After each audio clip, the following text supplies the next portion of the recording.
ರಾಜ್ಯದಲ್ಲಿ ಕಾನೂನು ಸುವ್ಯವಸ್ಥೆ ಏನಾಗಿದೆ? ಸಾಲು ಸಾಲು ಪ್ರಕರಣಗಳು ಇದಕ್ಕೆ ಸಾಕ್ಷ್ಯವನ್ನು ಒದಗಿಸ್ತಾ ಇದೆ. ಒಂದ್ ಕಡೆ ಗದಗದಲ್ಲಿ ಮರ್ಡರ್, ಮತ್ತೊಂದು ಕಡೆ ಹುಬ್ಳಿಯಲ್ಲಿ, ಧಾರವಾಡದಲ್ಲಿ ಮರ್ಡರ್. ಈ ತರದ ಪ್ರಕರಣಗಳ ಜೊತೆ ಮೋದಿ ಮೇಲೆ ಒಬ್ಬ ಯುವಕ ಹಾಡು ಬರದ ಅನ್ನೋ ಕಾರಣಕ್ಕೋಸ್ಕರ ಮುಸ್ಲಿಂ ಯುವಕರು ಸೇರ್ಕೊಂಡು ಆತನ ಮೇಲೆ ಹಲ್ಲೆ ನಡೆಸಿರ್ತಕ್ಕಂಥ ಒಂದು ಘಟನೆ ಮೈಸೂರಿನಲ್ಲಿ ನಡೆದಿದೆ.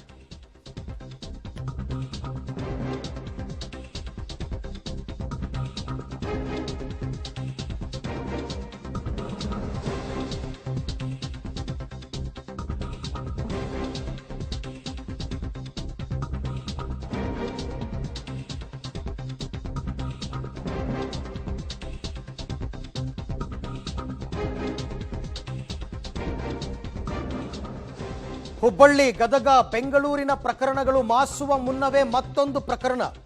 ಮೋದಿ ಪರ ಹಾಡು ಬರೆದದ್ದಕ್ಕೆ ಹಲ್ಲೆ. ಹಿಂದೂ ಯುವಕನ ಮೇಲೆ ಮುಸ್ಲಿಂ ಯುವಕರು ಹಲ್ಲೆಯನ್ನ ಮಾಡಿದ್ದಾರೆ ಅಂತಕ್ಕಂಥ ಆರೋಪ. ಮೈಸೂರಿನ ರೋಹಿತ್ ಎಂಬಾತನ ಮೇಲೆ ಹಲ್ಲೆಯನ್ನು ನಡೆಸಿದ್ದಾರೆ.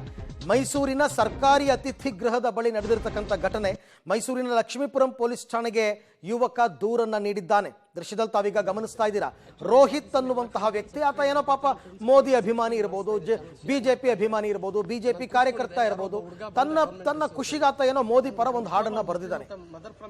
ಆ ಹಾಡನ್ನ ಬರೆದದ್ದಕ್ಕೆ ಈ ಯುವಕನ ಮೇಲೆ ಮುಸ್ಲಿಂ ಯುವಕರು ಹಲ್ಲೆಯನ್ನ ಮಾಡಿರ್ತಕ್ಕಂಥ ಆರೋಪ.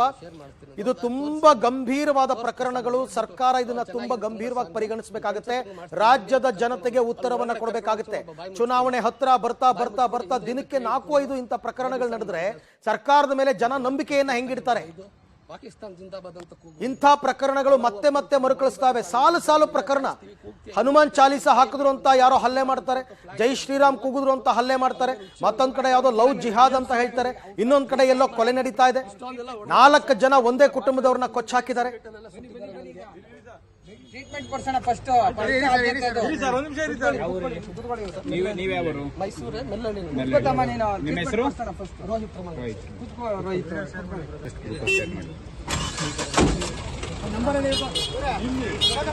ಇಲ್ಲಿದೆ ಕೊಡ್ತೀನಿ.